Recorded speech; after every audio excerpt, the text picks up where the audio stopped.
कौन समझाएगा ये दुनियल भाई कौन समझाए। ये दुनियल दीदी कौन समझाए, वो ये दुनियल दाई कौन समझाए। पत्थर मूर्ति पूजा महा भुलाए, ये दुनियल दीदी कौन समझाए। पत्थर मूर्ति पूजा माँ भुलाए, ये दुनियल दीदी कौन समझाए।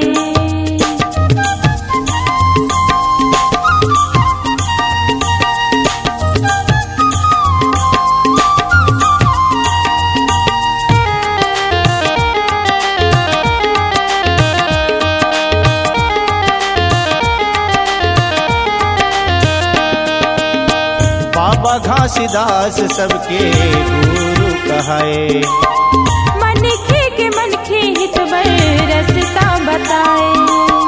बाबा घासीदास सबके गुरु कहाए, मनखे के मनखे हितवर रस्ता बताए। सत्य नाम के भेद बता के, सत्य नाम के भेद बता के जातिवाद मिटाए रे ये दुनियल संगी कौन समझाए। पत्थर मूर्ति पूजा माँ भुलाए, ये दुनियल दीदी कौन समझाए। पत्थर मूर्ति पूजा माँ भुलाए, ये दुनियल दीदी कौन समझाए।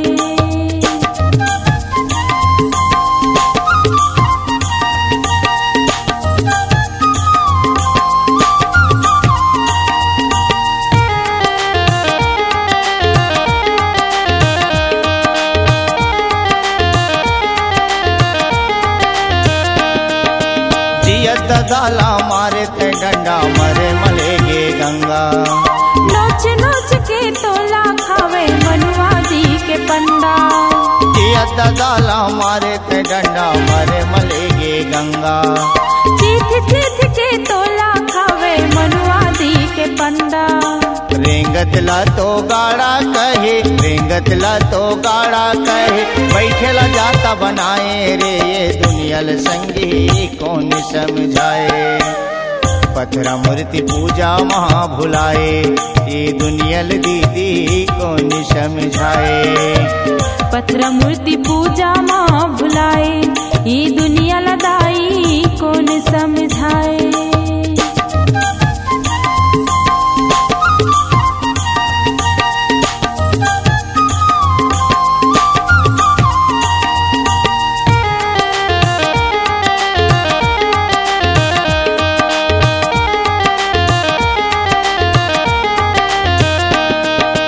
दरिया पार के शंकर जिला दूध मन हवाए। घर की तरह से लोढ़ावर पानी नहीं पाए। दरिया पार के शंकर जिला दूध मन हवाए। घर की तरह से लोढ़ावर पानी नहीं पाए। सने घटे सिल लोढ़क चटनी, सने घटे सिल लोढ़क चटनी चाट चाट के खाए रे ये दुनियल संगी कौन समझाए। पत्थर मूर्ति पूजा महा भुलाए, ये दुनियल दीदी कौन समझाए। पत्थर मूर्ति पूजा माँ भुलाए, ये दुनियल दाई कौन समझाए। पत्थर मूर्ति पूजा महा भुलाए, ये दुनियल बाबा कौन समझाए। पत्थर मूर्ति पूजा माँ भुलाए, ये दुनियल दाई कौन समझाए। पत्थर मूर्ति पूजा महा भुलाए, ये दुनियल बाबा कौन समझाए। पत्थर मूर्ति पूजा माँ भुलाए, ये दुनियल दाई कौन समझाए। पत्थर मूर्ति पूजा महा भुलाए, ये दुनियल बाबा कौन समझाए। C-Log Digital Recording Studio, Cordoba.